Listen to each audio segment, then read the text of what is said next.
हात धुन्छौ र साबुन पानीले धुन्छु नि कति बेला धुन्छौ र छिनछिनमै धुन्छु नि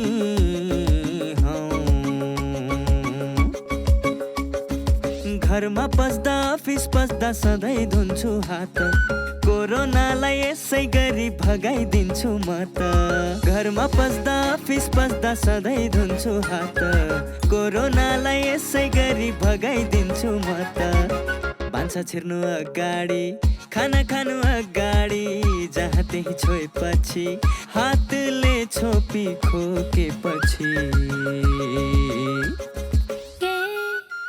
हात धुन्छौ र साबुन पानीले धुन्छु नि कति बेला धुन्छौ र छिनछिनमै धुन्छु नि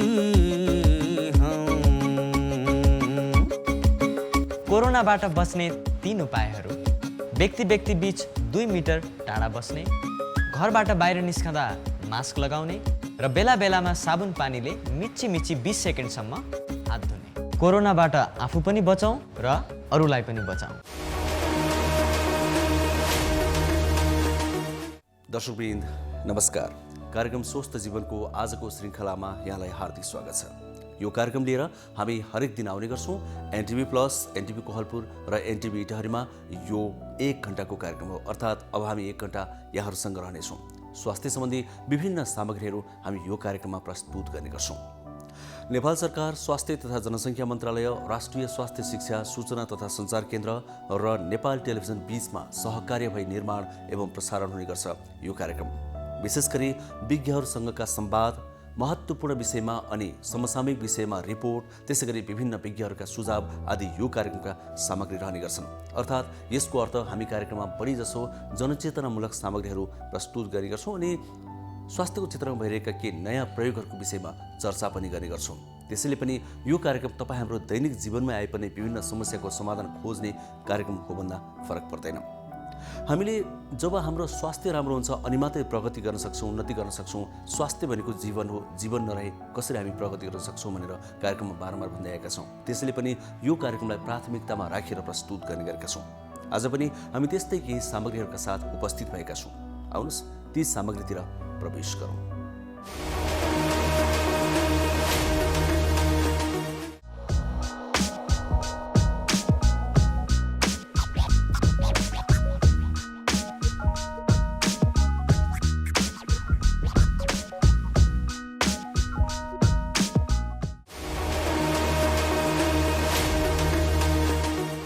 दर्शकवृन्द, कोरोना भाइरस स्वास्थ्यको कुरा गर्दा यो शब्द निकै अगाडि आउँछ, किनभने यतिखेर सिङ्गो संसार नै आक्रान्त बनेको छ कोरोना भाइरसको कारणले गर्दा। संसारमा जब समस्या हुन्छ समाधान त खोजिन्छ, त्यसै क्रममा कोरोना भाइरसको पनि समाधान खोज्ने प्रयास भइरहेको छ। दर्जनभन्दा बढी देशहरूले यस विरुद्धको खोप लगाउन सुरु गरिसकेका छन्। यो खुसीको कुरा हो। भारतबाट पनि अर्को खुसीको कुरा आएको छ। आउँदो माघ 3 गतेदेखि भारतमा खोप अभियान सुरु गरिँदैछ। अनुमति पाइसकेको छ सम्बन्धित निकायले। त्यसैले दक्षिण एसियामा एउटा आशाको लहर पनि फैलिएको छ। अब हामी कहाँ पनि छिट्टै खोप आउँछ भन्ने आशा गर्न सक्ने आधार बनेको छ। कोरोना भाइरसको खोप सम्बन्धी एउटा विशेष सामग्री, विशेष रिपोर्ट आज हामी सुरुमा प्रस्तुत गर्नेछौँ। दर्शकवृन्द, हामीले कार्यक्रममा आज समेट्ने अर्को विषय हो नशा अर्थात् स्नायु। स्नायु सम्बन्धी अर्थात् नशा सम्बन्धी समस्याहरू पछिल्लो समयमा धेरै देखिन थालेका छन्। युवावस्थामै पनि नशाका समस्याहरू भएका व्यक्तिहरू धेरै भेटिन थालेका छन्। नशा सम्बन्धी रोगहरू भनेका कस्ता रोगहरू हुन्, तिनले के असर गर्छन्, तीबाट कसरी बच्ने, रोग लागिहाल्यो भने के गर्ने, यी विषयमा पनि हामी आज जानकारी प्रस्तुत गर्दैछौँ। अर्थात् आजको स्वास्थ्य संवादमा एकजना विज्ञसँग त्यस विषयमा संवाद गर्दैछौँ। अनि हामीले कार्यक्रममा छोटा छोटा सामाजिक सन्देशहरू पनि प्रस्तुत गर्ने गरेका छौँ। आज त्यो क्रमलाई पनि जोड्नेछौँ। त्यसै गरी पछिल्लो समयमा हामीले हाम्रो जीवनशैली कस्तो हुनुपर्छ भनेर पनि एउटा सेगमेन्ट नै बनाएर मेरो जीवनशैली सेगमेन्टमा विभिन्न विज्ञका सुझावहरू प्रस्तुत गर्ने गरेका छौँ। त्यो क्रमलाई पनि आज जोड्नेछौँ। अर्थात् हामीले हाम्रो जीवनशैली कस्तो बनाउनुपर्छ, खानपान कस्तो हुनुपर्छ लगायतका कुराहरू आज पनि जोड्नेछौँ। सुरुमा भने भ्याक्सिन सम्बन्धी यो जानकारी समितिको रिपोर्ट हेरौँ।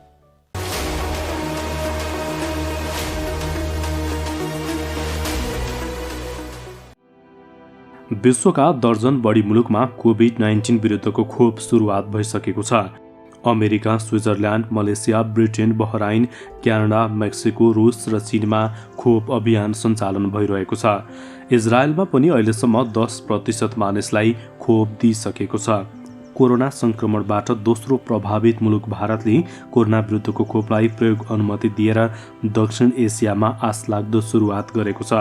भारतमा आगामी माघ 3 गतेबाट कोरोना भाइरस विरुद्धको खोप अभियान सुरु हुँदैछ। भारत सरकारले आफ्नै उत्पादन भारत बायोटेक कम्पनीको कोभ्याक्सिन र अक्सफोर्ड युनिभर्सिटीद्वारा उत्पादित खोपलाई आपतकालीन प्रयोगको अनुमति दिएको छ। भारत कोरोना विरुद्धको खोप उत्पादन र प्रयोग गर्ने पहिलो दक्षिण एसियाली राष्ट्रमा सूचीकृत भएको छ। आधा दर्जन खोप कम्पनीले यसअघि खोपको आपूर्ति व्यवस्थापन र वितरणको काम गर्दै आएका छन्। भारतमा आधा दर्जन खोप कम्पनीले यसअघि खोपको आपूर्ति व्यवस्थापन र वितरणको जिम्मा पाएका छन्। जनवरीदेखि अगस्तको पहिलो हप्तासम्म 30 करोड जनतालाई खोप दिने भारत सरकारको योजना छ। भारतमा आगामी माघ 3 गतेबाट कोरोना भाइरस विरुद्धको खोप अभियान सुरु हुँदैछ। सबैभन्दा पहिले स्वास्थ्य कर्मी र फ्रन्टलाइन वर्करलाई दिने निर्णय भएको छ। भारतभर यो संख्या करिब 3 करोड रहेको अनुमान छ। त्यसपछि 50 वर्षभन्दा माथि उमेर समूहका व्यक्तिहरूलाई खोप दिइनेछ। पहिलेदेखि नै गम्भीर बिरामी भएको र खोपको आवश्यक परेको खण्डमा त्यस्ता व्यक्तिको लागि उमेरको हदबन्दी नभएको उल्लेख गरिएको छ। त्यस्ता व्यक्तिको संख्या करिब 27 करोड रहेको बताइएको छ। छिमेकी भारतमा उत्पादन भइरहेको कोभिड विरुद्धको खोपले त्यहाँ अनुमति पाएर खोप सञ्चालन हुने भएपछि नेपालमा पनि तयारी तीव्र पारिएको छ। नेपालमा पनि छिट्टै अग्रपङ्क्तिमा खटिएका स्वास्थ्यकर्मी तथा कर्मचारीहरूलाई खोप दिने योजना सरकारले बनाएको छ।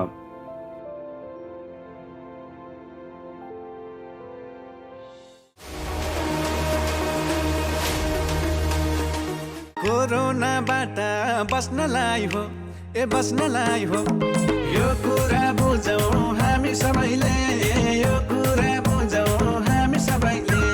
चेलीबेटी आफन्त बोलाइ ओइ बोलाइ भिडभाड नगरौँ कसैले, भिडभाड नगरौँ कसैले। सुरक्षित हुन मास्क लगाऊ लगाऊ। घर बाहिर साह्रै डर छ हेर, घर बाहिर साह्रै डर छ हेर। साथीभाइ भेट हुँदा बसौँ है ओइ बसौँ है 2 मिटर टाढा भएर, 2 मिटर टाढा भएर। सोचे झै कोरोना रहेनछ, सोचे झै कोरोना रहेनछ। हामी सबै कोरोनाको उच्च जोखिममा छौँ। सतर्कता अपनाउनुहोस्। जो जहाँ हुनुहुन्छ त्यही नै बसेर चाडपर्व मनाउनुहोस्। फोनबाटै आशीर्वाद आदान प्रदान गरी अनावश्यक यात्रा नगर्नुहोस्।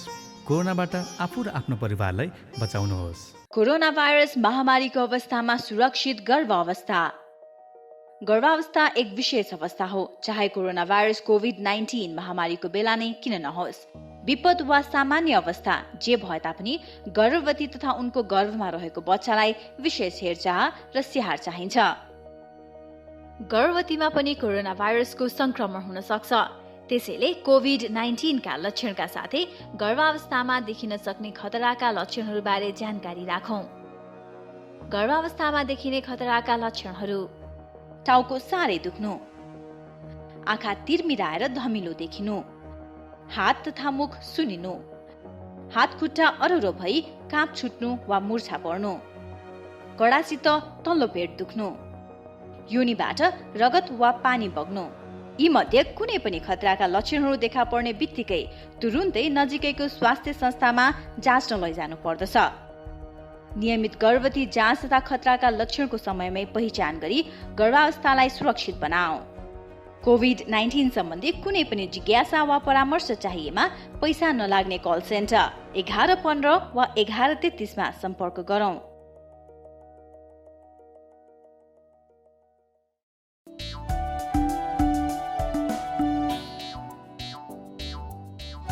नमस्ते दाजु भाउजू। नमस्कार। कताबाट अस्पतालमा? कसलाई के भयो र? त्यस्तो केही होइन भाइ, यिनको र मेरो सामान्य स्वास्थ्य जाँच गर्न आएको। ल, केही नहुँदा पनि स्वास्थ्य परीक्षण गर्नुपर्छ र? पैसाको नाश मात्र। त्यसो भनेर कहाँ हुन्छ र भाइ?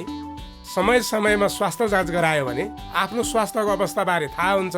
यसरी नियमित रूपमा स्वास्थ्य जाँच गराउँदा कुनै रोग लागेको छ भने सुरुवाती अवस्थामा नै रोग पत्ता लाग्छ अनि समयमै उपचार गर्न सजिलो हुन्छ नि।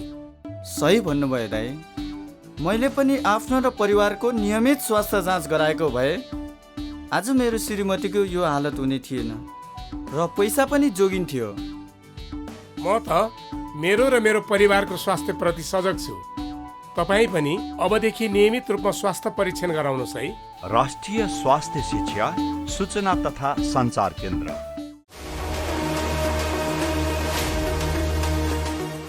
दर्शकवृन्द, नशा शरीरका हरेक क्षेत्रसम्म फैलिएको एउटा फरक खालको अङ्ग हो। जब नशामा समस्या हुन्छ यसले शरीरका कुनै पनि अङ्गलाई समस्या दिन सक्छ, अर्थात् त्यसको अन्तर सम्बन्ध शरीरका हरेक अङ्गसँग हुन्छ। त्यसैले पनि नशा अत्यन्तै संवेदनशील अङ्ग हो। नशा सम्बन्धी समस्याहरू पछिल्लो समयमा धेरै बढ्न थालेका छन्। यो जाडो महिनामा धेरै देखिन्छ पनि, धेरै सताउने पनि गर्छ।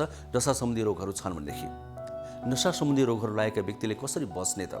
सबभन्दा पहिला त त्यो रोग लाग्नै कसरी नदिने, यी विषयमा हामीले संवाद गरेका छौँ एकजना विज्ञसँग। फेरि कोरोना भाइरसको यो त्रासको समयमा नशा रोगीहरूले ध्यान दिनुपर्ने कुरा के छन् त्यो पनि हामीले जानकारी दिनु छ। यी विविध विषयलाई समेटेर तयार पारेको संवाद नै अब हामी प्रस्तुत गर्दैछौँ। आउनुहोस् एकैछिन हेरौँ यो अर्को सेगमेन्ट स्वास्थ्य संवाद।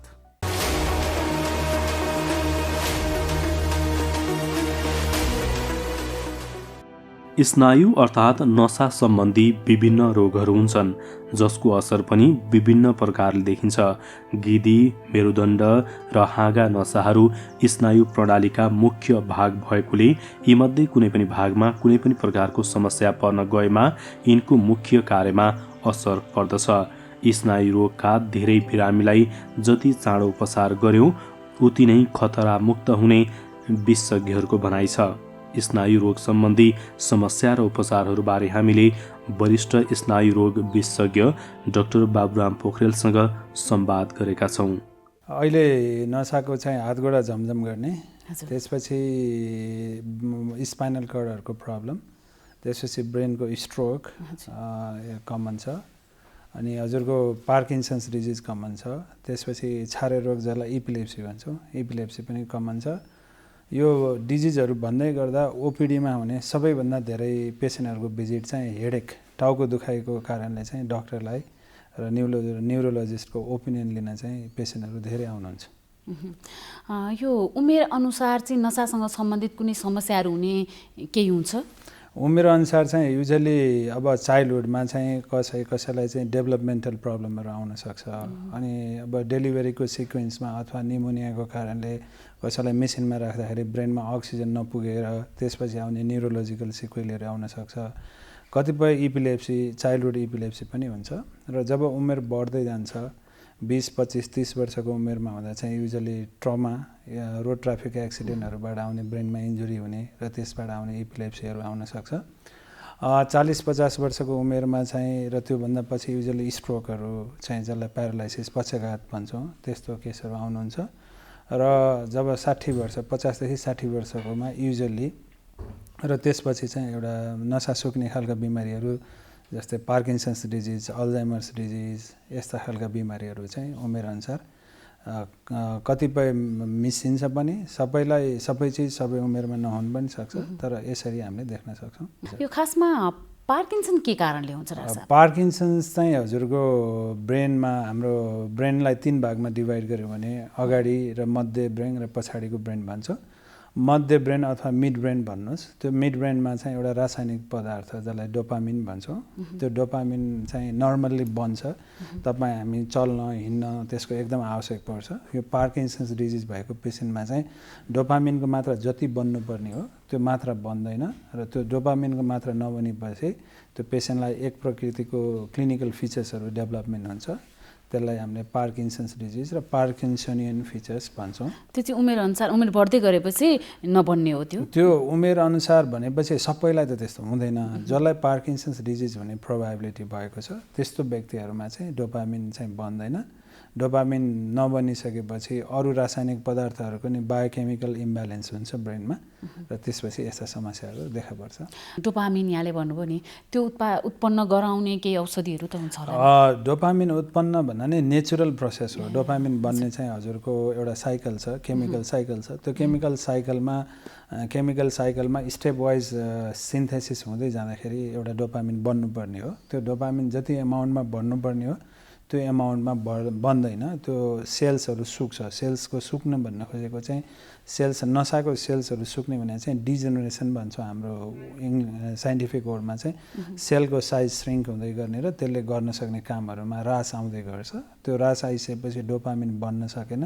डोपामिनको मात्रा कमी र अरू हर्मोनहरू जस्तो एसिटाइलकोलिन, सेरोटोनिन भन्छौँ, ती हर्मोनहरूको मात्रा चाहिँ धेरै हुँदै जान्छ र पेसेन्टलाई प्रब्लम क्रिएट हुन्छ। कस्तो कस्तो लक्षण भयो भने चाहिँ थाहा पाउने कि पार्किन्सन्स डिजिजको लक्षणहरूमा चाहिँ हामीले बुझाउँदाखेरि चाहिँ पब्लिकले बुझ्ने गरी भन्नुपर्दाखेरि चाहिँ हामीले ट्र्याप भन्छौँ कि ट्र्याप भनेको चाहिँ एउटा TRAP ट्र्याप हामीले सजिलोसँग भन्छौँ। एउटा ट्र्याप भनेको ट्रेमर हुने, हातहरू काम्ने। त्यो काम्ने चाहिँ हजुरको जस्तो बत्ती काट्दाखेरि हात काम्छ नि त्यसरी हात काम्ने चाहिँ हातहरू काम्दै जाने एउटा T भयो। R भनेको रिजिड हुने, जिउ दह्रो हुने। एकपट्टिको जिउ चाहिँ दह्रो हुन्छ तिनीहरू पेसेन्टहरूमा इनिसियल फेजमा र 3 देखि 5 वर्षमा चाहिँ दुवैपट्टिको जिउ दह्रो हुन्छ। A भनेको एकाइनेसिया, तिनीहरूको मुभमेन्ट गर्नलाई, उठ्नलाई, चल्नलाई, हिँड्नलाई चाहिँ गाह्रो हुन्छ। जिउ फ्लेक्सिबिलिटी कम हुन्छ र पोस्चुरल इन्स्टेबिलिटी। P भनेको चाहिँ उनीहरूलाई काहीँ लड्छु कि भन्ने पोस्चर मेन्टेन गर्नलाई गाह्रो हुन्छ। त्यसैले हामीले जनरल्ली सबैले बुझ्ने भाषामा भन्दा TRAP भनेको ट्रेमर भयो, रिजिडिटी भयो, मुभमेन्ट कम भयो र अलि लल्ला जस्तो अवस्था भयो, कन्फिडेन्स भएन भने हामीले त्यसलाई पार्किन्सनियन फिचर्स भन्छौँ र यस्तो पार्किन्सनियन भएको फिचर्स भएको पेसेन्टलाई पार्किन्सन्स डिजिज हुने चान्सेस छ। डाक्टर साहब, अनि यसको उपचार चाहिँ कस्तो छ त अहिले नेपालमा? पार्किन्सन्स डिजिजको उपचार चाहिँ हामीले पहिला क्लिनिकल, यो चाहिँ विशुद्ध क्लिनिकल डायग्नोसिस हो। हामीले पार्किन्सन्स डिजिज जस्तै देखिने अरू बिमारी छ कि छैन भनेर सँगसँगै इभ्यालुएसन न्युरोलोजिस्टहरूले गर्छौँ र हामीले उपचार पद्धतिहरूमा चाहिँ यसलाई एउटा मेडिकल उपचार र सर्जिकल उपचार हो। धेरै जस्तो अधिकांश केसहरूमा मेडिकल उपचार गरेर राखेका हुन्छौँ। त्यसमा औषधिहरू पाइन्छ। त्यो औषधिहरू दिँदाखेरि जुन सिम्टम्स हजुरलाई मैले पहिले भनेको थिएँ त्यो सिम्टम्सहरू बिस्तारै सुधार हुँदै जान्छ पेसेन्टलाई र 5-7 वर्ष चाहिँ औषधिले असाध्यै राम्रो काम गर्छ। 5-7 वर्षपछि औषधिले जति एमाउन्टमा काम गर्नुपर्ने हो त्यति एमाउन्टमा काम गर्न सक्दैन। त्यसपछि हामीले औषधिको अल्टरनेटिभ भन्छौँ, एउटा डिप ब्रेन स्टिमुलेसन हुन्छ। त्यो चाहिँ पेसेन्टको एज हेरेर, क्लिनिकल फिचर्स हेरेर र पेसेन्टमा कम्प्लिकेसन छ कि छैन भनेर हेरेर हामीले चाहिँ डिप ब्रेन स्टिमुलेसन भन्ने एउटा हामीले ब्याट्री जस्तो राखेर ब्रेनलाई एउटा तार राखेर स्टिमुलेसन गर्छौँ। सो स्टेप वाइज हामीले चाहिँ पेसेन्टलाई इभ्यालुएसन गर्दै जाँदा यदि औषधिले रेस्पोन्स भयो भने हामीले डिभिएसको कुराहरू त्यति गर्दैनौँ र औषधिले रेस्पोन्स भएन अथवा औषधिको साइड इफेक्ट चाहिँ पेसेन्टलाई धेरै आयो भने, औषधिको इफेक्टमा चाहिँ प्रब्लम भयो भने त्यति बेला डिभिएसको अप्सन पनि पेसेन्टहरूलाई दिन्छौँ। डाक्टर साहब, जस्तै अब यो त भयो उपचारहरू होइन, यो पार्किन्सन हुँदाखेरि जस्तो लक्षण देखेपछि थाहा भयो भने यो पार्किन्सन हुँदैछ भने त्यसको लागि बस्नको लागि अपनाउनु पर्ने कुनै उपायहरू छ? उपायहरू चाहिँ युजली त्यस्तो एकदम एब्सोल्युटली यही उपाय छ भन्ने छैन। पार्किन्सन्स कस्तो पेसेन्टहरूलाई धेरै देखिँदो रहेछ भन्ने कुरा गरिएको छ। एउटा अचम्मको कुरा चाहिँ पार्किन्सन्स डिजिज चाहिँ ब्रेनलाई टक्सिक सब्सटेन्सहरू जस्तो पेस्टिसाइड्स, हजुरले एग्रिकल्चरमा युज हुने पेस्टिसाइड्स युज गर्नेहरूलाई अथवा रुरल एरियामा बस्ने व्यक्तिहरूलाई चाहिँ पार्किन्सन्स अलिक बढी भेटिँदो रहेछ क्या। त्यसैले त्यो पेस्टिसाइड्सको युज र यो 90sतिरको कुरा हो। अमेरिकामा चाहिँ जुन एउटा चाहिँ सब्सटेन्स एब्युजको रूपमा मान्छेहरूले MPTP भनेको क्र्याक एउटा सब्सटेन्स प्रयोग गर्यो। त्यो प्रयोग गरिसकेपछि चाहिँ उनीहरूको ब्रेनमा चाहिँ डोपामिन भन्ने रासायनिक पदार्थ बनाउने शक्ति क्षमता नै कम भएर गयो। त्यसैले त्यो सब्सटेन्स एब्युज हुने मान्छेहरूमा पनि यस्तो देखिँदो रहेछ। त्यसैले यो पेस्टिसाइड्सहरूको कम प्रयोग गर्ने, हेल्दी लिभिङ रहने। अब कतिपय क्षणमा चाहिँ हजुरलाई हामीले भास्कुलर पार्किन्सन्स भन्छौँ, जस्तो डायबिटिजहरू कन्ट्रोल गर्ने, प्रेसर कन्ट्रोल गर्ने। कतिपयलाई रिपिटेड ट्रमा, ब्रेनमा ट्रमा भइरह्यो भने सायद हजुरलाई बक्सरको पनि याद होला, मोहम्मद अली, उहाँलाई पनि पार्किन्सन्स भएको थियो। सो रिपिटेड ट्रमा ब्रेनमा भइरह्यो भने त्यो ट्रमाहरू पनि एभोइड गर्यो भने करिब अलिकति कम गर्न सकिन्छ कि इन्सिडेन्ट्स जस्तो लाग्छ। सँगसँगै अघि हजुरले पार्किन्सन प्लस सिन्ड्रोम भनेर पनि कुरा गर्नु। हजुर। खासमा यो पार्किन्सन प्लस सिन्ड्रोम यो रोग चाहिँ कस्तो हो त? पार्किन्सन जस्तै देखिने तर पार्किन्सन सहित अरू फिचर, क्लिनिकल फिचर भएको पेसेन्टहरूलाई चाहिँ पार्किन्सन्स प्लस सिन्ड्रोम भन्न खोजेका हुन्। त्यो प्लस सिन्ड्रोममा जस्तो प्रोग्रेसिभ सुप्रान्युक्लियर पल्सी भयो, अनि हजुरको डिमेन्सिया अफ लुई बडी भयो, कर्टिको बेजल डिजेनरेसन भयो, मल्टिसिस्टम एट्रोफी, यस्ता 4-5वटा क्याटेगोरी बनाएका छौँ। जसलाई झट्ट हेर्दा पार्किन्सन्स जस्तै लाग्छ, तर त्यसमा सर्टेन क्लिनिकल फिचर्सहरू चाहिँ एडिसन हुन्छ। त्यसैले हामीले यसलाई प्लस सिन्ड्रोम भनेको हो। एउटा कुरा चाहिँ हामीले के बुझ्नुपर्छ भने पार्किन्सन्स प्लस सिन्ड्रोममा चाहिँ हामीले जुन पार्किन्सन्सलाई औषधि प्रयोग गर्छौँ, सिन्डोपा, डोपामिन भन्ने जुन औषधि प्रयोग गर्छौँ, त्यो डोपामिनको इफेक्ट चाहिँ त्यति आउँदैन पेसेन्टलाई। कतिपय क्षणमा डोपामिन युज गर्दाखेरि त्यो पेसेन्टहरूलाई अलिक कम्प्लिकेसन्स चाहिँ बढी आउँछ। त्यसैले यो हामीले जहिले पनि डायग्नोसिस गर्दा यो पार्किन्सन्स सिन्ड्रोम मात्रै हो, पार्किन्सन्स डिजिज मात्रै हो अथवा प्लस सिन्ड्रोम भनेर छुट्याउनुपर्छ।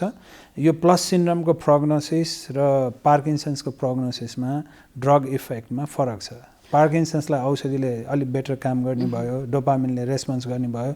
पार्किन्सन्स प्लस सिन्ड्रोमलाई डोपामिनको रेस्पोन्स पनि कम हुन्छ, पेसेन्टलाई कम्प्लिकेसन्स पनि धेरै हुन्छ, पेसेन्टको प्रोग्नोसिस भने लङ्गाभिटी पनि पार्किन्सन्स प्लस सिन्ड्रोममा कम हुन्छ। पार्किन्सन प्लस सिन्ड्रोम भएको चाहिँ कसरी थाहा पाउने त? कस्ता लक्षण हुन्छन् यसमा चाहिँ? अब पार्किन्सन्स जस्तै देखिने हामीले जस्तो पेसेन्टहरू हेर्दाखेरि अब कसैलाई चाहिँ हजुरको त्यो पार्किन्सन्स प्लस सिन्ड्रोम भएकोमा चाहिँ अलिक बढी लड्ने, हजुरको आईको ब्यालेन्समा एकदम धेरै प्रब्लम हुने, उहाँहरूको प्रब्लम चाहिँ जस्तो हामीले प्रोग्रेसिभ सुप्रान्युक्लियर पल्सीको कुरा गऱ्यौँ भने उहाँहरूको आईको जुन गेज छ, त्यो गेज हजुरलाई मैले तल हेर्न जसरी सक्छु नि, जसरी तलको चिजहरू हेर्न सक्छु, उहाँहरूलाई प्रब्लम चाहिँ तलको चिजहरू हेर्नलाई यो गेज जुन आईको मुभमेन्ट तल र माथि गर्ने मुभमेन्ट हुन्छ त्यो एकदमै रेस्ट्रिक्टेड हुन्छ र उहाँलाई तल हेर्न पऱ्यो भने अलिक गाह्रो हुन्छ। त्यसैले उहाँको जिउको पोजिसन अलिक ठाडो हुने भयो, त्यसपछि पछाडि ढल्किने हुनुभयो, यसरी हेर्ने हुनुभयो, माथि टाउको उठाएर हेर्ने हुनुभयो, यो नेकको मसल्सहरू स्टिफ हुने हुनुभयो, अनि उहाँहरूको हात काम्ने चाहिँ अलिक कम हुन्छ। एउटा कुरा याद गर्नुपर्ने। अर्को चाहिँ हजुरको दुवैतिर जस्तो मैले पार्किन्सन्स डिजिजको कुरा गर्दा उहाँको जिउ दह्रो हुने, एकतिर चाहिँ हजुरको 3 देखि 5 वर्षमा मात्र अर्कोतिर जान्छ भने नि, तर यो पार्किन्सन्स प्लस सिन्ड्रोम भएको पेसेन्टको चाहिँ दुवैतिर एकैचोटि नै दह्रो हुने देखिन्छ। उहाँहरूलाई धेरै लड्न सक्ने चान्सेस हुन्छ। एउटा त्यो बुझ्नुपर्छ, धेरै लड्न सक्नुहुन्छ। र पार्किन्सन्स जस्तै फिचरमा अरू उहाँलाई मेमोरी डिस्टर्बेन्स आउँछ, अनि हेलुसिनेसनहरू आउँछ, कुराहरू चाहिँ अचम्म कुराहरू गरिबक्सिन्छ। सो त्यो क्लिनिकल फिचर्स चाहिँ पार्किन्सन्सभन्दा अलिक फरक आउँछ। र मेमोरी डिस्टर्बेन्स पनि पार्किन्सन्स डिजिजभन्दा पार्किन्सन्स प्लस सिन्ड्रोम भएकोलाई मेमोरी डिस्टर्बेन्सहरू पनि बढी हुन्छ। र कतिपयलाई खानेकुराहरू खान गाह्रो हुन्छ, सर्किन्छ, प्रेसर तलमाथि धेरै हुन्छ, प्रेसर फ्लक्चुएट हुने चान्सेस पनि पार्किन्सन्स प्लस सिन्ड्रोम भएकोलाई धेरै हुन्छ। डाक्टर साहब, यो चाहिँ कुन उमेर समूहका मानिसहरूलाई हुने गर्छ त? पार्किन्सन्स चाहिँ युजली पार्किन्सन्स भन्नासा 60 वर्षभन्दा माथि भएको 1% जनसङ्ख्यालाई पार्किन्सन्स डिजिज हुन्छ। हुन चाहिँ यङ अवस्थामा नै पार्किन्सन्स डिजिज हुन्छ। 17 वर्षको लागि पार्किन्सन्स डिजिज भएको छ, 30 वर्षको लागि भएको छ, 40 वर्षको लागि भएको छ। युजली 60 वर्षभन्दा माथि भएको 1%लाई हुन्छ। अब 1% जनसङ्ख्यालाई पार्किन्सन्स हुन्छ भने यो पार्किन्सन्स प्लस सिन्ड्रोमहरू जस्तो पिएचपीको कुरा गरिबक्यो भने यो चाहिँ 1 लाख पपुलेसनमा एराउन्ड 5 जनालाई हुन्छ। 5 to 6 per 100,000 पपुलेसनमा चाहिँ एकदमै कम रूपमा आउँछ। त्यसमा पनि अब पिएचपी अलिक कमै छ, मल्टिसिस्टम एट्रोफी अझै धेरै कम छ। त्यो बाहेक हजुरको जस्तो हेलुसिनेसन आउने, कर्टिको बेजल डिजेनरेसन भन्छौँ, मेमोरीहरू डिस्टर्बेन्स हुने चाहिँ अलिक बढी हुन्छ। हुन चाहिँ 1% 2%को हाराहारीमै हुन्छ, अलिक कमै छ डिजिजहरू चाहिँ। यसको उपचार चाहिँ नेपालमा कहाँ हुन्छ? अब यो पार्किन्सन्स डिजिजको उपचार चाहिँ अधिकांश हामीले सबै फिजिसियनहरूले यसलाई उपचार गर्छौँ। त्यो चाहिँ धेरै जस्तो ठाउँमा नै एभाइलेबल छ।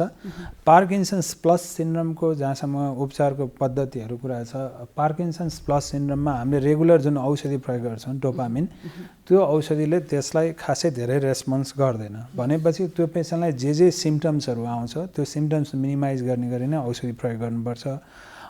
त्यो प्राय सबैले नै गर्नुहुन्छ जस्तो लाग्छ र त्यसलाई उपचार गर्दाखेरि चाहिँ त्यसको एडभर्स इफेक्ट नहोस्, औषधिले पेसेन्टलाई एडभर्स इफेक्ट नहोस् भनेर सोचेर मात्रै उपचार गर्दै जानुपर्छ। न्युरोलोजिस्टहरू काठमाडौँमा हुनुहुन्छ, बाहिर पनि हुनुहुन्छ, उहाँहरूले सबैले सायद यो पेसेन्टहरू हेरिरहनु भयो होला। डाक्टर साहब, जस्तै यसको उपचार पद्धतिहरू चाहिँ कस्तो छ त? पूर्ण रूपमा यो पार्किन्सन प्लस सिन्ड्रोम ठिक हुने अवस्था छ कि छैन? अब कस्तो छ भने हामीले विचार गर्नुपर्छ। हामीले पेसेन्टलाई, तपाईँको क्वेसन हामीले एक्ज्याक्टली पेसेन्टको मुखबाट सोध्यो भने हामीले कसरी आन्सर दिने भन्ने कुरामा चाहिँ हामीले याद गरिबक्छ भने हामीलाई एकदमै ठिक हुने रोग के हो त? एउटा क्वेसन जरुर आउँछ। कसैलाई इन्फेक्सन भयो ठिक हुन्छ, कसैलाई निमोनिया भयो एन्टिबायोटिक दिए ठिक हुन्छ, कसैलाई चाहिँ हजुरलाई टाइफाइड भयो भने ठिक हुन्छ, ट्युबरकुलोसिस भयो हुन्छ। इन्फेक्सन र allied acute emergency life saving बाहेक प्राय औषधिहरूले मेन्टेन गरेर राख्नुपर्ने नै हुन्छ। म हजुरलाई इक्जाम्पल दिन्छु, डायबिटिज मेलाइटस तपाईँले सबैभन्दा धेरै पपुलेसनलाई हुने, त्यसलाई पनि त हामीले कन्ट्रोल गरेरै राख्छौँ नि त, होइन? हाइपरटेन्सनलाई कन्ट्रोल गरेर राख्छौँ, थाइरोइडलाई कन्ट्रोल गरेर राख्छौँ भने यो पार्किन्सन्स डिजिज र पार्किन्सन्स प्लस सिन्ड्रोमलाई पनि हामीले कन्ट्रोल गरेरै राख्नुपर्ने अवस्था हुन्छ। र पार्किन्सन्स डिजिज इनफ्याक्ट चाहिँ औषधिले रेस्पोन्स हुन्छ, पेसेन्टलाई अलिक बेटर फिल हुन्छ, पेसेन्ट बिकम्स बेटर, होइन? चाँडै नै सुधार देख्छन् र उहाँहरूलाई त्यो औषधि खाउँ लाग्छ। पार्किन्सन्स प्लस सिन्ड्रोम जुन भन्नुभयो त्यसलाई एटिपिकल पार्किन्सन्स भनेर पनि वर्ड युज गर्छौँ। त्यसमा चाहिँ युजल्ली औषधिले रेस्पोन्स गर्दैन। त्यसैले औषधि उहाँको सिम्पटम्स मिनिमाइज गर्ने औषधि राख्ने र केही हदसम्म फिजियोथेरापी रिहेबिलिटेसनले उहाँलाई कसरी सबल बनाएर राख्ने भन्ने कुरा चाहिँ इम्पोर्टेन्ट हुन्छ। भनेपछि दीर्घ रोग नै भयो, औषधि खाने ठाउँमा पार्किन्सनको जुन औषधि खानु पर्यो र विशेष गरी औषधिसँगै अरू कुरामा एक्सर्साइज लगायतका कुराहरूमा पनि ध्यान दिनुपर्ने भयो। डाक्टर साहब, यी त भयो पार्किन्सनका कुरा, होइन? हामीले उमेर अनुसार हुने रोगहरूको पनि कुरा गरिरहेका थियौँ। बच्चाहरूलाई पनि नसासँग सम्बन्धित समस्याहरू हुन्छ भन्नुभयो यहाँले, होइन? र अलिकति कुरा गर्न चाहेँ मैले प्यारालाइसिसको, जुन चाहिँ अलि बच्चाहरूभन्दा पनि अलि यङ एजदेखि भन्नुभयो यहाँले, होइन? खासमा यो प्यारालाइसिस चाहिँ के कारण हुन्छ? अब प्यारालाइसिस भनेको चाहिँ हाम्रो हिसाबमा एउटा ब्रड टर्म हो। प्यारालाइसिस भन्नासाथ हामीले त्यसको हात गोडा नचल्ने अवस्थालाई बुझाउँछौँ, होइन? नचल्ने अवस्थालाई बुझाइसकेपछि प्यारालाइसिस भएको बिरामी अगाडि आइसकेपछि न्युरोलोजिस्टको अगाडि त यो प्यारालाइसिसको सोर्स कहाँबाट हो भन्ने नै खोज्नु पर्यो। अब त्यसको चाहिँ मसल्समा प्रब्लम भयो भने प्यारालाइसिस हुने भयो, त्यसको नसा र मासुको जङ्सनमा प्रब्लम भयो भने प्यारालाइसिस हुने भयो, त्यसलाई नसामा भयो भने प्यारालाइसिस हुने भयो, र मेरुदण्डमा भए पनि हुने भयो, र ब्रेनमा भए पनि हुने भयो। तर हामीले पक्षघात भनेर जुन हजुरले सोधिबक्छ होला, त्यो चाहिँ हामीले स्ट्रोकको कुरा चाहिँ हजुरको ब्रेनको नसामा जुन रगत सञ्चालन हुन्थ्यो त्यो रगत सञ्चालनमा कमी आउने अथवा रगत फुटेर हुने समस्या भयो। 85% चाहिँ रगत सञ्चालनमा कम हुन्छ भने 15% चाहिँ रगत नसा फुटेर हुन्छ। म यो टिभीको मार्फत यो एउटा चाहिँ हामीले एकदमै भन्नुपर्छ र पब्लिकलाई पनि आवश्यक के छ भन्नुहुन्छ भने, यदि कसैको अनुहार बाङ्गियो भने, हात सिधा राख्दाखेरि हात झऱ्यो भने त्यसलाई फेस, आर्म अनि बोलीमा लरबर भयो र अचानक सुरु भयो, फेस, आर्म, स्पिच टाइम भन्छौँ। यदि फास्ट हजुरले पब्लिकले बुझ्नु भने अनुहार बाङ्गेमा, त्यसपछि बोली लरबराएमा, हात सिधा राख्दाखेरि हात झरेमा चाहिँ यति बेला स्ट्रोक भएको लक्षण हो भनेर बुझ्नु पर्यो। यो बुझाइ चाहिँ यो अचानक सुरु हुने र यो चाहिँ हजुरको ट्रिटमेन्ट जहाँ एभाइलेबल छ न्युरो सेन्टरहरूमा त्यहाँ चाहिँ एकदमै चाँडै पुग्नुपर्ने अवस्था हो। हामीले यदि 4 घण्टाभित्र त्यस्ता पेसेन्टहरू भेटायौँ भने हामीले जुन ट्रिटमेन्ट अवधारणा गर्छौँ, नेपालमा अहिले एकदमै राम्रो भएर आएको छ यो कुरा। त्यो पेसेन्टलाई करिब हात गोडा चल्न रोकिनेबाट चाहिँ उपचारै हुन्छ र पेसेन्ट हिँडेर जान सक्ने अवस्था चाहिँ सृजना हुन्छ। एराउन्ड 30% अफ केसेस चाहिँ एकदम हिँडेरै जान सक्ने चान्सेस हुन्छ। सो हामीले एकदम बुझ्नुपर्छ, कसैलाई बेलैमा यदि फास्ट भयो भने फेस, आर्म, स्पिच टाइम, अचानक भयो भने तुरन्त हस्पिटल पुग्नुहोस्। स्ट्रोक छ कि छैन भनेर हेर्नुहोस्। स्ट्रोक भयो भने स्ट्रोकको उपचार पद्धति छ, यहाँबाट औषधि राखेर उपचार गर्न सक्छौँ, तार राखेर उपचार गर्न सक्छौँ भनेपछि त यसको आउटकम पनि राम्रो हुन्छ। यो चाहिँ एकदमै पब्लिकले थाहा हुनुपर्छ। प्यारालाइसिस भनेको त हामीले जस्ट ब्रड टर्ममा चाहिँ नचल्नु बुझ्यो, कुरा बुझिरहेको छ नि। त्यो नचल्ने चाहिँ मसल्सको प्रब्लमले नै हुनसक्ने भयो, यहाँ नसल र मासुको बिचको प्रब्लमले नै हुनसक्ने भयो, नसा मेरुदण्डमा जाने नसाको प्रब्लमले नै हुनसक्ने भयो, मेरुदण्डको प्रब्लमले नै हुनसक्ने भयो, ब्रेनको प्रब्लमले नै हुनसक्ने। भनेपछि ब्रेनकै कारणले गर्दा ब्रेनको कारणले हजुरलाई मैले भनेको चाहिँ हजुरले सोधिबक्सेको ब्रेनमा जुन स्ट्रोक अथवा पक्षाघात भनिबक्सिन्छ त्यो ब्रेनमा रगत सञ्चालन नभएर, रगत सञ्चालनको एमाउन्ट नपुगेर अथवा त्यसको ब्लिड भएर हुनसक्ने चाहिँ सम्भावनालाई हामीले विस्तृतमा भनेको। भनेपछि यो नसासँग सम्बन्धित समस्या कम गर्नको लागि चाहिँ विशेष गरी कस्ता कुरामा ध्यान दिनुपर्छ? अब त्यसमा चाहिँ जुन नसा सम्बन्धी समस्यालाई कम गर्ने हिसाबमा चाहिँ मोडिफाएबल र नन मोडिफाएबल रिस्क फ्याक्टर भनेर बुझ्नु पर्यो। अब उमेर एउटा चाहिँ नन मोडिफाएबल, पुरुष एउटा स्ट्रोकको हुने चान्सेस त्यो पनि नन मोडिफाएबल हो। कसैको जेनेटिक हिस्ट्री छ भने त मोडिफाई त गर्न सकिएन। त्यसमा मोडिफाई गर्न सकिने कुराहरू के हुन्छ भन्ने बक्सिन्छ भने प्रेसर कन्ट्रोल गर्न सकिन्छ, स्मोकिङ एभोइड गर्न सकिन्छ, सुगर कन्ट्रोल गर्न सकिन्छ, मुटुको अवस्था नियमित जाँच गर्न सकिन्छ, मुटुको धड्कन तलमाथि छ कि छैन भनेर एनालाइसिस गर्न सकिन्छ र मुटुको धड्कन तलमाथि आयो भने औषधि राखेर बस्न सकिन्छ, मुटुमा कुनै समस्या छ कि छैन भनेर हेर्न सकिन्छ र मुटुबाट ब्रेनमा जुन रगतको नसा जान्छ त्यो रगतको नसामा काहीँ साँगुरेको छ कि छैन, त्यसमा चाहिँ कुनै प्रब्लम छ कि छैन भनेर एनालाइसिस गऱ्यो भने करिब हामीले अधिकांश समय प्रिभेन्ट गर्न सक्छौँ। एराउन्ड 20 to 30% मात्रै सक्दैनौँ, 70%को स्ट्रोकको हामीले भनेका कुराहरूलाई ध्यान दिइरहेको छ भने आफै कन्ट्रोल हुन्छ। पार्किन्सन र नसासँग सम्बन्धित अरू समस्याहरू जुन चाहिँ स्ट्रोक भयो होइन, प्यारालाइसिस, यी रोगहरूबाट बच्नको लागि चाहिँ होइन कस्तो प्रकारको खानपान र जीवनशैली अपनाउनु पर्छ? अब यसमा चाहिँ एउटा हेल्दी डाइट्स भन्छौँ, सबै मिक्स भएको खानेकुराहरू खानु, फ्रेस भेजिटेबल्सहरू खानु, चिल्लोको मात्रा कम गर्नु, फ्राइड फुडहरू एभोइड गर्नु, जस्तो प्रेसर सुगरलाई कन्ट्रोल गर्नुपर्छ त्यस्तै नै गर्नुपर्छ। तिनीहरू नै आखिर त ब्रेनको लागि नि त कज फ्याक्टर हो नि त, त्यसलाई मिनिमाइज गर्नुपर्छ। एक्सर्साइज रेगुलर गर्नु एकदमै इम्पोर्टेन्ट छ, वो तौल मेन्टेन गर्नु इम्पोर्टेन्ट छ। डाक्टर साहब, यो अल्जाइमर्स जुन रोग छ यो चाहिँ कुन उमेर समूहका बिरामीहरूलाई हुने गर्छ? अल्जाइमर्स रोग चाहिँ युजली 50 वर्षभन्दा माथिको बिमारीहरूमै भेटिन्छ। अल्जाइमर्स रोगमा चाहिँ सबभन्दा इन्ट्रेस्टिङ पार्ट चाहिँ के छ भने एज क्लिनिसियन उनीहरूको सम्झना शक्ति चाहिँ ह्रास हुन्छ। मसँग एकजना पेसेन्ट बस्नुभयो, अगाडि एकदम आनन्दसँग बस्नु भएको छ, हातगोडा सब फिट एन्ड फाइन छ, हातगोडा चल्छन्, हातगोडाको काहीँ कमजोरी देखिँदैन, आँखाको भिजनहरू पनि राम्रो छ। तर मैले सोधेँ, आमा तपाईँको घर कहाँ हो? खोइ उहाँलाई सोध्नुहोस् न। मैले भन्न खोजेको उहाँको चाहिँ मेमोरी एब्सोल्युटली त्यो जुन सम्झना शक्तिमा चाहिँ ह्रास आउँछ अल्जाइमर्स डिजिजमा। हाम्रो ब्रेनको अगाडिको दिमाग अघि फोर ब्रेनको कुरा गर्ने, त्यसमा 4वटा भाग डिभाइड गरेको छ साइन्टिफिकल्ली। त्यसमा टेम्पोरल लोब भन्ने हुन्छ, त्यो टेम्पोरल लोबमा जति एमाउन्ट अफ मेमोरी स्टोर हुनुपर्ने हो त्यो मेमोरी चाहिँ स्टोर हुँदैन, त्यो टेम्पोरल लोब सुक्दै जान्छ युजली। त्यो सुकिसकेपछि हजुरको कस्तो भने सर्ट टर्म मेमोरीहरू, अल्जाइमर्स डिजिजमा चाहिँ सर्ट टाइम मेमोरीहरू लस हुन्छ। जस्तो मैले सोधेँ, हिजो बेलुका के खानुभयो त, तरकारी के थियो? उहाँलाई त्यो याद हुँदैन। नमस्कार गर्न चाहिँ याद हुन्छ सुरुको अवस्थामा, पछि गएपछि त्यो पनि याद हुँदैन। नमस्कार फर्काउनु हुन्छ त्यो, किनभने हाम्रो फ्रन्टल लोबले काम गर्ने भयो। तर हामीले त्यो मेमोरी सर्ट टर्म मेमोरीहरू सोध्यौँ भने भन्न सकिँदैन। अर्को चाहिँ हजुरको लामो अगाडिको मेमोरीहरू चाहिँ उहाँसँग इन्ट्याक्ट हुन्छ कि आमा बिहे भएको कति साल भयो भनेर सोध्यो भने उहाँले ठ्याक्कै भन्नुहुन्छ। अनि त्यसपछि बिहे भएको कति साल भयो, उमेर कति भयो, जन्म कति सालमा भन्यो भने चाहिँ भन्न सक्नुहुन्छ। तर त्यो ठ्याक्क बिचको सर्ट टर्म भन्छ त्यो मेमोरी चाहिँ उहाँहरूको इनिसियलमा लस हुन्छ।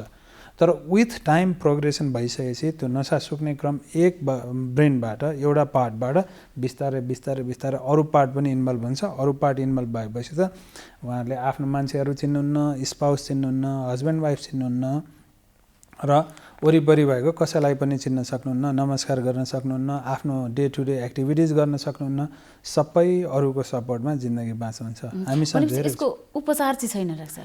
उपचार अहिलेसम्म साइन्सले गरेका उपचारहरूमा चाहिँ हजुरको केही हदसम्म अलिकति त्यसमा रिभर्सिबल कजेस अफ डिमेन्सिया भन्छौँ के चिज उपचार गर्न सकिन्छ भनेर पेसेन्टभित्र खोज्नुपर्छ त्यो पाइयो भने चाहिँ उहाँहरूलाई सजिलो हुन्छ भएन भने करिब अलिकति स्लोली प्रोग्रेसिभ नै डिजिज हो यो बढ्दै नै जान्छ मेमोरी इन्हान्सरको रूपमा अहिले 2-3 वटा औषधिहरू चाहिँ एभाइलेबल छ तिनीहरूले सबै त्यो डिजिज कोर्सलाई रिटर्न ब्याक गर्न सक्ने अवस्था छैन साइन्सले एनालाइसिस गरिरहेको कुराहरूमा चाहिँ हजुरको भ्याक्सिन बनाउन सकिन्छ कि एमोलाइडको एगेन्स्टमा त्यो एकचोटिको ट्रायलमा फेल भएको छ र एउटा टाउ भन्ने प्रोटिन हुन्छ त्यो प्रोटिन एकदम धेरै मात्रामा बनेर नसा सुकेको हो कि भन्ने छ त्यो टाउलाई कसरी रोक्न सकिन्छ भनेर फेरि साइन्स वर्क गरिरहेछ लेटेस्ट ट्रायलहरूले चाहिँ त्यसलाई प्रुभ गर्न सकेको छैन सो आगामी दिनमा हामीले जुन एमोलाइड टाउको कुराहरू गऱ्यौँ यो प्रोटिनहरूको एगेन्स्टमा र यसले गर्ने जुन नकारात्मक असरहरू छ नसामा त्यसलाई कम गर्न सक्ने औषधिहरू बनेको खण्डमा चाहिँ हामीले यसलाई अलिकति राम्रोसँग हेर्न सक्छौँ कि अहिलेको अवस्थामा बुवा आमाहरूलाई चाहिँ सबैले माया गरौँ एउटा सोसियली रेस्पोन्सिबल भएर माया गरौँ ओल्ड एज होम्सहरू बनोस् हामीले कतिपय ठाउँमा ट्याक्सहरू तिरिरहेछौँ त्यो ट्याक्सहरू तिरेको चाहिँ यस्ता आमा बुवाहरू जसलाई अरूको सहायता आवश्यक पर्छ पब्लिकली होइन जसलाई चाहिँ खाना खुवाउनु पर्यो नुहाउनु पर्यो लुगा धोइदिनु पर्यो सफा राखिदिनु पर्यो एउटा हेल्दी लाइफस्टाइलमा राखिदिनु पर्यो यस्ताहरूमा जाओस् भन्ने आफ्नो चिन्ता छ र हामी यो मिडियाबाट रिक्वेस्ट पनि गर्छौँ कसैले सुनिरहनु भएको छ भने प्लिज यसलाई चाहिँ ध्यानपूर्वक सोधिदिनु होला सबैको बुवा आमाहरू हुनुहुन्छ होला उमेर अनुसार आउने मेमोरी डिस्टर्बेन्स एउटा हो तर अल्जाइमर्स डिजिज पार्किन्सन्स प्लस सिन्ड्रोमहरूले पनि हामीलाई धेरै दुःख दिन्छ त्यसको लागि केही सोधिदिनुहोस् भन्ने सुझाव दिन्छु डाक्टर साहब अर्को कुरा मैले यो पार्किन्सनसँगै अर्को कुरा जोड्न चाहेँ जुन चाहिँ यहाँले अघि भन्नुभयो छारे रोग हजुर छारे रोग चाहिँ निश्चित उमेर समूहमा हुन्छ कि जुनसुकै उमेर समूहमा हुन सक्छ के हो यो छारे रोग भनेको चाहिँ के हो छारे रोगलाई हामीले छारे रोग भन्यो इङ्ग्लिसमा हामीले इपिलेप्सी अथवा सिजर भन्छ यो जुनसुकै उमेरमा पनि हुनसक्छ हजुरलाई बुझ्ने भाषामा भन्दाखेरि चाहिँ ब्रेनमा रासायनिक पदार्थ चाहिँ एउटाले चाहिँ ब्रेनलाई उठ भन्छ एउटाले सुत भन्छ भनेको मतलब ब्रेनमा एउटा चाहिँ एक्साइटेटरी न्युरोट्रान्समिटर छ एउटा चाहिँ इनिबिटरी छ तपाईँ र मेरो कुरा हुँदै गर्दा मेरो ब्रेनमा इलेक्ट्रिकल फायरिङहरू भइरहेको छ त्यो इलेक्ट्रिकल फायरिङले हजुरले सोधेको सटिक टक टक टक आइरहेछ नि यदि मेरो ब्रेनमा इलेक्ट्रिकल फायरिङ धेरै भयो भने र मेरो ब्रेनमा जसले त्यसलाई रोक्नु पर्ने त्यसले रोक्न सकेन भने मलाई इपिलेप्सी अथवा सिजर हुन्छ भनेपछि यो चाहिँ एउटा ब्रेनमा एकैचोटिमा एउटा ग्रुप अफ न्युरोनमा ब्रेनभित्र इलेक्ट्रिकल डिस्चार्जेसहरू यति धेरै हुन्छ त्यो डिस्चार्जेसहरू ब्रेनमा भइसकेपछि मात्रै हाम्रो जिउमा फैलिने हो यो हात गोडा कसैको काम नथाल्यो भने हातमा प्रब्लम भएको होइन ब्रेनको जुन हातलाई कन्ट्रोल गर्ने एरिया हुन्छ त्यसमा चाहिँ इलेक्ट्रिकल स्टिमुलेसन धेरै भएपछि हजुरलाई छारे रोग अथवा इपिलेप्सी आउँछ भनेपछि यसको छारे रोगको उपचार चाहिँ कस्तो छ त यो औषधि छारे रोग औषधि चाहिँ यो दीर्घ रोग नै हो कि पछि समय खानुपर्ने हुन्छ कि छारे रोगको उपचार चाहिँ करिब हामीले चाहिँ के कारणले छारे रोग आयो भनेर पहिला एनालाइसिस गर्नु पर्यो कसैलाई सोडियम कम भएर छारे रोग आउन सक्छ कसैलाई सुगर कम भएर आउन सक्छ यस्ता चिजहरू एकदम ट्रिटेबल छ हाम्रोमा एकदमै भेटिने चाहिँ हजुरको अराउन्ड 25% अफ केसेसमा भेटिने चाहिँ न्युरोसिस्टिक सार्कोसिस भन्छौँ ब्रेनमा जुकाको फुलहरू परेर जुन छारे रोग आउँछ तिनीहरूलाई नै विथ टाइम ट्रिटमेन्ट गरेर औषधि झिक्न सकिन्छ भने अराउन्ड 70% अफ केसेस चाहिँ इडियोप्याथिक इपिलेप्सिसहरू आउँछ त्यसमा चाहिँ एज ए न्युरोलोजिस्ट हेर्दाखेरि चाहिँ त्यसलाई 3 वर्ष 5 वर्ष चाहिँ हामीले औषधि खुवाउँछौँ कहिलेकाहीँ चाहिँ 2 वर्षमा यदि सिजरहरू सबै कन्ट्रोल छ भने इपिलेप्सीको औषधिहरू झिक्ने प्रयास गर्छौँ तर सफल भइएन भने हामीले फेरि 5 वर्ष औषधि खुवाउनुपर्छ र कसैलाई लाइफ लङ पनि औषधि खुवाउनुपर्छ सो यो चाहिँ एब्सोल्युट यतिमै औषधि झिक्न सकिन्छ अथवा यदि पछि औषधि नखाए पनि हुन्छ भन्ने कुरा चाहिँ छैन यसलाई चाहिँ पेसेन्टलाई इन्डिभिजुअल हेरेर पेसेन्टको क्लिनिकल फिचर्सलाई हेरेर त्यसलाई कति लामो औषधि खुवाउनुपर्छ भनेर निर्णय गर्नुपर्छ डाक्टर साहब जस्तै उपचारहरू त भइहाल्यो होइन यो छारे रोग जुन हुन नदिनको लागि चाहिँ के कुरामा विशेष गरी अब छारे रोगमा मैले सबभन्दा एउटा कमन कारण भने न्युरोसिस्टिक सार्कोसिस आउने चाहिँ खानाबाट हो सो हाइजेनिक खाना खान एकदमै इम्पोर्टेन्ट छ। पानीको पानीको जुन चाहिँ क्वालिटी छ त्यो राम्रो हुनु इम्पोर्टेन्ट छ। सागसब्जी धोएर पकाएर खानुहोस् भन्छु। मैले एउटा पब्लिकली भन्दाखेरि चाहिँ कुनै पनि चिज नपकाएको खाना चाहिँ नखाइदिइबक्सोस्। कहिलेकाहीँ मासु पोलेर खाने बानी छ हामीहरूको, कहिलेकाहीँ के पोलेर खाने भन्ने भन्छौँ। त्यो पोलेर खाँदा प्रपरली कुक भएन भने के हुन्छ भने भ्याक्सिन्स पनि त्यसमा जीवाणु हुन्छ। त्यो जीवाणु त हामीले इन्जेक्सन गऱ्यौँ खायौँ र ब्रेनमा गएर त्यही स्टिक भएर ट्याक्क त्यहाँ बस्दिन्छ भनेपछि त्यसले त छारे रोग आउने भयो। त्यसैले खानेकुराहरूमा चाहिँ एकदमै ध्यान दिनु, पकाएर मजाले पाकेको खानेकुराहरू मात्रै खानु पर्यो। एक अर्को चाहिँ एभोइड गर्न सकिने कुराहरू भन्नु पर्यो, जस्तो एक्सिडेन्टहरू धेरै एभोइड गर्न सकिन्छ, ट्रमाहरू धेरै एभोइड गर्न सकिन्छ। स्पेसली मोटरसाइकल चालक साथीभाइहरू अथवा गाडी चलाउने साथीभाइहरूले अरूलाई रेस्पेक्ट गरेर अरूलाई बाटो दिने पनि बानी गरौँ। कतिपय क्षणमा हामीले सुनिरहेको हुन्छौँ एक्सिडेन्टबाट नै ब्रेनको सिजरहरू आइरहेको हुन्छ नि त, त्यसलाई त एभोइड गर्न सकिन्छ।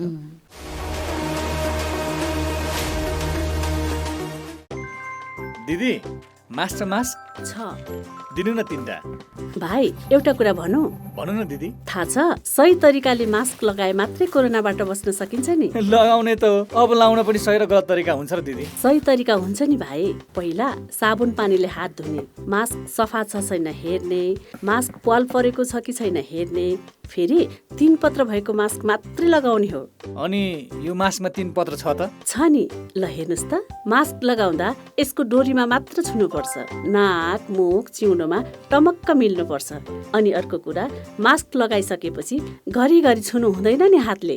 अनि यो फेरि प्रयोग गर्न मिल्छ र? कपडाको मास्क त धोएर लगाउँदा नि मिलिहाल्छ नि। हो, यसै गरी लगाउने हो नि मास्क। घरबाट बाहिर निस्किँदा अनिवार्य मास्क लगाऊ। कोरोनाबाट आफू पनि बचौँ र अरूलाई पनि बचाऊ। स्वास्थ्य तथा जनसङ्ख्या मन्त्रालय र एनसेलद्वारा जनहितमा जारी। अब अहिले यो कोरोना महामारीको बेलामा सबैभन्दा महत्त्वपूर्ण कुरा भनेको मास्क हो सुरक्षाको लागि। त्यसैले मास्कको बारेमा चाहिँ थाहा पाउनु एकदमै जरुरी छ। अहिले धेरैले मास्कको प्रयोग गरिरहनु भएको छ, तर जतिले प्रयोग गरिरहनु भएको छ उहाँहरूले पनि यो राम्रो तरिकासँग प्रयोग नगरिरहेको अवस्था छ। त्यसैले मैले अहिले मास्कको बारेमा यो कसरी यसलाई सही तरिकाले प्रयोग गर्ने भन्ने बारेमा यहाँहरूलाई म केही कुराहरू बताउन चाहन्छु। मास्क मोटामोटी रूपमा हामीले 3 प्रकारका अहिले देखिराखेका छौँ। पहिलो प्रकार भनेको यो N95 मास्क छ। यो N95 मास्क भनेको यस्तो प्रकारको छ। यो N95 मास्कमा पनि 2 प्रकारको छ। एउटा यस्तो भल्भ भएको छ, यहाँ यस्तो भल्भ छ यसमा, र अर्को थरीमा चाहिँ भल्भ छैन। त्यसैले यो N95 मास्कमा भल्भ भएको र भल्भ नभएको गरी 2 प्रकारको छ। र अर्को यो सर्जिकल मास्क छ। यो सर्जिकल मास्क सबैभन्दा धेरै प्रयोग भइरहेको यो सर्जिकल मास्क हो। र तेस्रो चाहिँ कपडाले बनाएको, घरमै कपडाले बनाएको मास्क छ। अब यो मास्क लगाउँदाखेरि हामीले के कुरा थाहा पाउनुपर्छ भने अब यसलाई राम्रोसँग नाक र मुख छोपिने गरी लगाउनुपर्छ। यसरी राम्रोसँग नाक र मुख छोपिने गरी मास्क लगाउनुपर्छ र मास्क लगाउँदाखेरि यो भागमा समाउनुपर्छ। यो भागमा मास्कमा समाउनु हुँदैन कि यो कानमा अड्काउने भागमा समाएर अनि यसलाई यस प्रकारले लगाउनुपर्छ। टप्प हुने गरी नाक, गाला, तलको चिउडो कतैबाट पनि हावाभित्र बाहिर नआउने गरी यो लगाउनुपर्छ। र अहिले फुकाल्दाखेरि पनि यो पछाडिपट्टि कानको पछाडि फुकालेर यसरी फुकाल्नुपर्छ। र मास्क लगाउँदाखेरि र फुकाल्दाखेरि हात चाहिँ धुनुपर्छ। यो जरुरी छ कि हातले चाहिँ मास्कलाई छुन हुँदैन। यो पहिलो कुरो हो। दोस्रो कुरो, अब यो मास्क अब कहिलेसम्म लगाइरहने, यो आज लगाउने भोलि पर्सि कहिलेसम्म लगाउन मिल्छ भन्दाखेरि यो N95 मास्क बलियो छ। यसलाई तपाईँले पुनः प्रयोग गर्न सक्नुहुन्छ। यो महँगो पनि छ। यो स्वास्थ्य कर्मीहरूले प्रयोग गर्नुहोस् भनेर हामीले धेरै जस्तो जोड दिइराखेका छौँ। यसलाई चाहिँ लगाइसकेपछि घरमा गएर एकचोटि पखालेर साबुन पानीमा पखालेर घाममा सुकाइदिँदाखेरि हुन्छ भने यो सर्जिकल मास्क जुन चाहिँ धेरै आम नागरिकहरूले प्रयोग गरिरहनु भएको छ यसलाई दोहोऱ्याएर प्रयोग गर्न हुँदैन। यो डिस्पोजेबल हुन्छ। एकचोटि लगाएपछि यसलाई फाल्नुपर्छ। तर अब केही कारणले गर्दा यसलाई दोहोऱ्याएर फेरि प्रयोग गर्नु पर्यो भने यसलाई धुन हुँदैन। धोएपछि यो बिग्रन्छ। यसलाई घाममा सुकाइदिनु भयो, राम्रोसँग घामको किरणमा सुकाइदिनु भयो भने त्यो फेरि यसलाई प्रयोग गर्न सकिन्छ। कम्तीमा यसलाई 1 देखि 2 घन्टा चाहिँ घाममा सुकाउनुपर्छ। त्यसैले यो मास्कको बारेमा हामीले यति कुरा। अर्को कुरा के छ त भन्दाखेरि मास्क, कपडाको मास्क पनि उत्तिकै प्रभावकारी छ। अब कपडाको मास्क तपाईँले 3वटा लेयर, 3वटा तहको कपडाको मास्क बनाउन सकिन्छ र त्यसलाई घरमा मजाले धोएर त्यसलाई घाममा सुकाएर पुनः प्रयोग गर्न सक्नुहुन्छ। त्यसैले मास्कै नलगाउनुभन्दा जस्तो प्रकारको मास्क भए पनि मास्क लगाउनु उचित हुन्छ। र अहिले कोरोना भाइरसबाट बच्ने सबैभन्दा महत्त्वपूर्ण हतियार भनेको मास्क नै हो। त्यस कारणले यो मास्कलाई चाहिँ सही तरिकाले लगाउनुहोस् भन्ने मैले अनुरोध गर्न चाहन्छु। हाम्रो एक सन्तान छ, अर्को तुरुन्तै जन्माउने इच्छा छैन। त्यसैले परिवार योजनाको लामो अवधिका केही अस्थायी साधनहरूको बारेमा सल्लाह लिउँ भनेर आएको। तपाईहरु जस्तो लामो अवधिको गर्भान्तर गर्न चाहनेहरूको लागि इम्प्लान्ट वा आयुसिडी नै ठिक हुन्छ। अनि यो इम्प्लान्ट आयुसिडी कहाँ कसरी प्रयोग गरिन्छ, कति समय काम गर्छ होला? इम्प्लान्ट चाहिँ महिलाहरूको पाखुराको छाला मुनि राख्ने र यो एकपटक राखेपछि 5 वर्षसम्म गर्भ रहँदैन। अनि आयुसिडी नि? आयुसिडी चाहिँ महिलाहरूको पाठेघरमा राखिन्छ र यो एकपटक राखेपछि 12 वर्षसम्म गर्भ रहँदैन। बीचमै सन्तानको रहर भयो भने? यदि तपाईँहरूलाई बिचैमा सन्तानको रहर भएमा यी दुवै साधनहरूलाई झिक्न पनि सकिन्छ। अनि यी दुवै अस्थायी साधनहरू कतिको सुरक्षित छन् त? सुरक्षित र प्रभावकारी छन्। तपाईँहरूले केही डर मान्नु पर्दैन। पहिला तपाईँहरूले सल्लाह गर्नुहोस्, त्यसपछि सेवाको लागि त हामी जहिले आउनुहुन्छ तयार छौँ।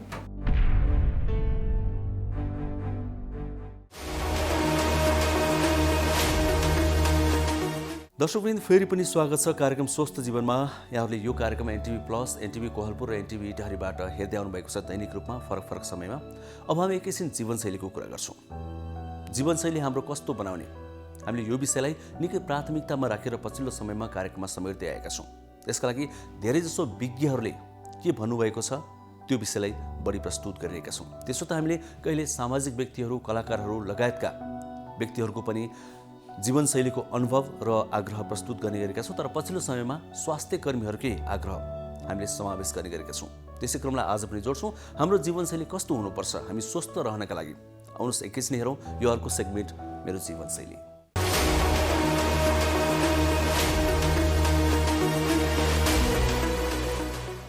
नमस्ते, म डाक्टर कुञ्जन आचार्य, नाक कान घाँटी विशेषज्ञ। हाम्रो स्वस्थ जीवनको लागि 2-3वटा कुरा भन्नु जस्तो लागेको छ मलाई। सबभन्दा पहिला हामीले स्वस्थ जीवनको लागि एक्सर्साइज, व्यायामको आवश्यकता पर्छ, एउटा कुरा। दोस्रो कुरा हाम्रो डाइटको आवश्यकता पर्छ, राम्रो डाइटको आवश्यकता पर्छ। र तेस्रो कुरा हाम्रो अहिले कोरोनाको टाइम भएको हुनाले हामीले अब कोरोनाबाट कसरी बच्ने भन्ने पनि हाम्रो प्राथमिकतामै पर्छ छ अहिलेको टाइममा। अब डाइट, सबभन्दा पहिला व्यायामको कुरा गर्दा हामीले बिहान उठेदेखि हामीले एक्सर्साइज, जुनसुकै मान्छेले पनि एक्सर्साइज गर्नु राम्रो थियो, सबैजनालाई थाहा भएकै कुरा हो। र सबै अरू रोग, नाक कान घाँटीको मात्र नभएर अरू मुटुको, छातीको, फोक्सोको सबैतिरको रोगलाई व्यायामले चाहिँ कम गर्नमा सहयोग गर्छ भन्ने कुरा यहाँहरू सबैजनालाई थाहा नै छ। र व्यायाम चाहिँ हामीले आधा घन्टा जति मात्र गरे पनि पुग्छ। स्ट्रेचिङ एक्सर्साइजहरू मात्र गर्दा पनि हामीलाई धेरै सहयोग हुन्छ। त्यसले हाम्रो राम्रो रिजल्ट दिन्छ भन्ने कुरा अब अध्ययनहरूले देखाइसकेका छन्। त्यसपछि हाम्रो डाइटको कुरा आउँछ। डाइट हामीले स्वस्थ खानुपर्छ, सफा खानुपर्छ, पकाएर खानुपर्छ, जङ्क फुडहरू खानु हुँदैन। स्पेसली चाउचाउ, अब अनावश्यक जङ्क फुड खायो भने हाम्रो वेट बढ्छ। वेट बढेपछि त्यसले हामीलाई कोभिडलाई मात्र नभएर अरू सबै रोगलाई रोग निम्त्याउने सोर्स बन्न सक्छ। र तेस्रो कुरा हाम्रो अहिले कोभिडको टाइम भएको हुनाले हामीले सामाजिक दूरी कायम गर्ने, मास्क लगाउने र हात धुने, टाइममा हात धोयो भने हामीले कोभिडबाट पनि बच्न सकिन्छ। यो अहिलेको कोभिड चाहिँ स्पेसल कन्डिसन भएको हुनाले अब यो अरू रोगलाई पनि यसले असर गर्ने, अरूलाई झन् दीर्घ रोग भएको मान्छेहरूलाई झन् कठिन बनाउने, झन् अप्ठ्यारो बनाउने हुनाले कोभिडलाई पनि साथसाथै लिन, अलिक स्वस्थ रहनको लागि कोभिडबाट बच्न पनि एकदमै जरुरी छ।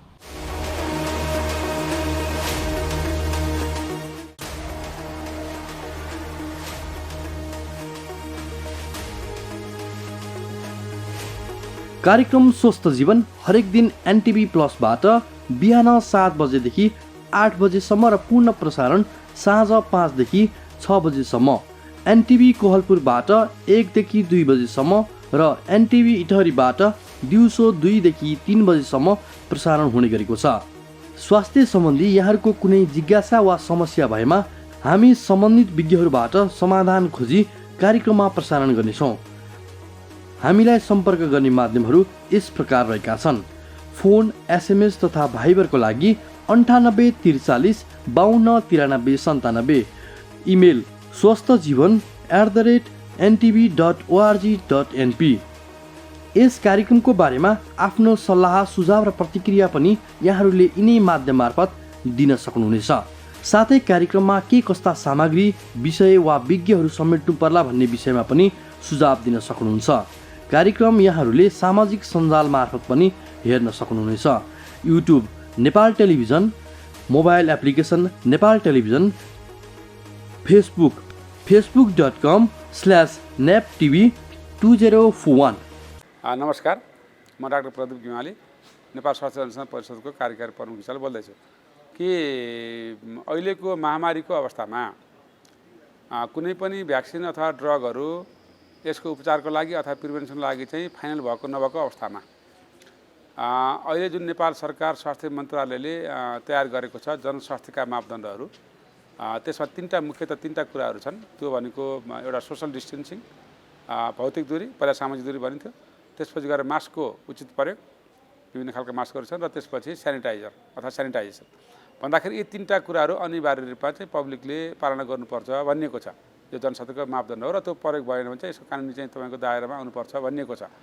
र यही क्रममा स्वास्थ्य मन्त्रालयको रिक्वेस्टमा नेपाल स्वास्थ्य अनुसन्धान परिषदले काठमाडौँभित्रका विभिन्न सङ्घ संस्थाहरू, त्यसपछि गएर चाहिँ तपाईँको पब्लिक प्लेसेसहरू अथवा सपिङ मल, होइन, बस स्ट्यान्ड लगायतका ठाउँहरू चाहिँ गएर हामीले विभिन्न ठाउँमा चाहिँ अध्ययन गऱ्यौँ काठमाडौँमा NHRC को लिडरसिपमा। र त्यहाँ हामीले अध्ययन गर्दा के देखियो भने सामाजिक दूरीको अवस्था हेऱ्यौँ, मास्कको चाहिँ प्रयोग कस्तो छ भनेर हेऱ्यौँ, र त्यसै सेनिटाइजेसनको अवस्था कस्तो छ भनेर। त्यसमा के देखेको छ भने जम्मा हामीले चाहिँ लिएका चाहिँ 4500 डाटामध्ये होइन 72% चाहिँ तपाईँको मानिसहरूले मास्क लगाउनुहुन्छ भनेको अर्थ 27 समथिङले मास्क लगाएको छैन, 28% भनौँ होइन, मास्क लगाएको छैन। त्यस्तै गरी चाहिँ तपाईँको सेनिटाइजरको स्थिति हेर्दाखेरि 60% चाहिँ हात सेनिटाइजेसन गरेको छ हरेकचोटि काममा भन्ने देखिएको छ। र सोसल डिस्टेन्सिङको हामी कुरा गऱ्यौँ, सामाजिक दूरी, भौतिक दूरीको कुरा गऱ्यौँ।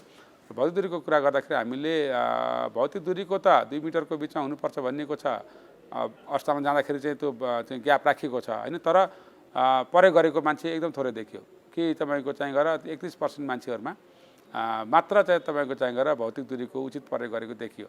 र अहिलेको जस्तो महामारीको अवस्थामा मैले यहाँलाई पनि भने prevention is better than cure भन्ने कुरा चाहिँलाई आत्मसात गर्नु चाहिँ जरुरी देखिन्छ।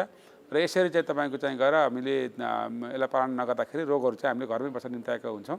र हरेकचोटि चाहिँ अब के बुझ्नु पऱ्यो भने हरेक व्यक्तिले मसँग कोही नजिक आउँदैछ भने त्यो मान्छे 2 मिटर बिचमा छ कि छैन, ग्यापमा बस्नुहोस् भन्ने चाहिँ भन्नु पऱ्यो, माइन्ड गर्नु भएन आउनुले पनि। र मास्कको उचित प्रयोग गर्नुपर्छ भनेर सम्झाउनु पऱ्यो, गर्न लगाउनु पऱ्यो, भन्नु पऱ्यो, हरेक व्यक्तिको दायित्व। र सेनिटाइजेसन विषयमा चाहिँ हामी सचेत हुनु पऱ्यो। गर्दाखेरि के भन्नु पर्ने, अर्कोलाई पनि कोरोना लगाइसकेको छ, मलाई लाग्न सक्छ भनेर त्यो खालको चाहिँ तपाईँको चाहिँ मापदण्ड फलो गऱ्यो भने हामीलाई कोरोना लाग्ने सम्भावना अत्यन्त न्यून हुन्छ। त्यस कारणले गर्दा यो औषधि भ्याक्सिनको लागि पछि कुद्नु पर्दैन र जनस्वास्थ्यको मापदण्ड फलो गरौँ। र यसमै भलाइ छ, एज अ डाक्टरको नाताले, एज अ रिसर्चरको नाताले, रिसर्चबाट पनि देखिएको छ होइन, तपाईँको चाहिँ तथ्यले पनि भनेको कुरा भन्दाखेरि यहाँहरूलाई यो आग्रह गर्न चाहन्छु नेपाल स्वास्थ्य अनुसन्धान परिषदको तर्फबाट र एउटा व्यक्तिगत डाक्टरको तर्फबाट। धन्यवाद। काकी कता हिँड्नु भएको?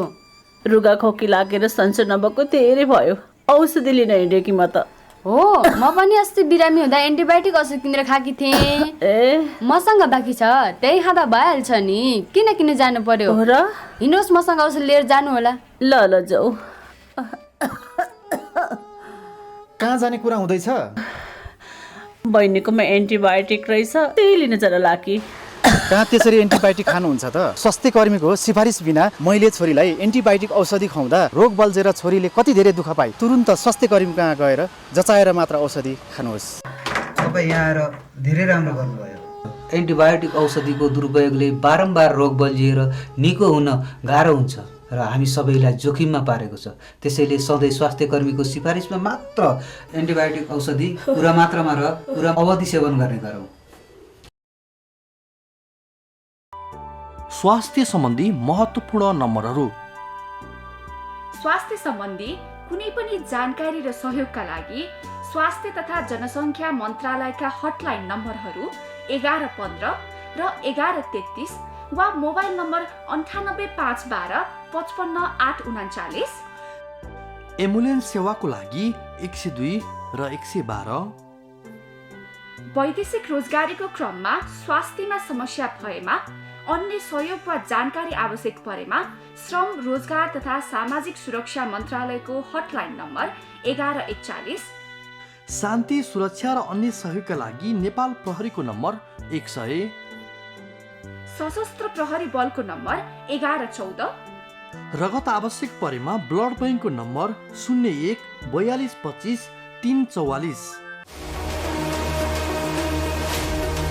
दर्शकवृन्द, कार्यक्रमबाट अब बिदा माग्ने समय हुने आँटेको छ, किनभने 1 घण्टा पुग्ने आँट्यो।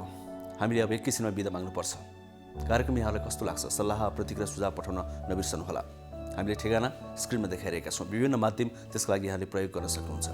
यहाँहरूका पनि स्वास्थ्य सम्बन्धी कुनै समस्या छन्, जिज्ञासा छन् भने पनि पठाउन सक्नुहुन्छ। हामी तिनलाई पनि कार्यक्रममा सम्बोधन गर्नेछौँ। आफ्नो नाम नभन्न पनि सक्नुहुन्छ। यहाँहरूले त्यो गोप्य राख्ने अधिकार यहाँलाई पूर्ण रूपमा छ।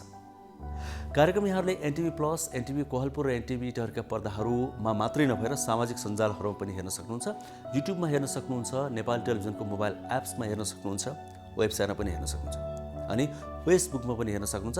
हरेक दिन साँझ 5 देखि 6 बजेसम्म नेपाल टेलिभिजनको आधिकारिक फेसबुक पेज नेपाल टेलिभिजनमा हामी यो कार्यक्रम लाइभ पनि प्रस्तुत गर्छौँ, अर्थात् प्रत्यक्ष रूपमा पनि यहाँले हेर्न सक्नुहुन्छ, सेयर पनि गर्न सक्नुहुन्छ, अरू बेला पनि हेर्न सक्नुहुन्छ। र स्टोर भएर बस्छ। आजलाई बिदा माग्छौँ। सबैजना स्वस्थ रहौँ, स्वास्थ्यमा हेलचेक्राइ नगरौँ। कोरोना भाइरसको सङ्क्रमण अझै पनि घटेको छैन, बढ्दैछ। त्यसकारणले गर्दा यसबाट पनि बचौँ र अरूलाई पनि बचाउँ, यहाँबाट फेरि पनि आग्रह गर्छौँ। आजलाई हामी सबैलाई बिदा दिनुहोस्। हस्त, नमस्ते।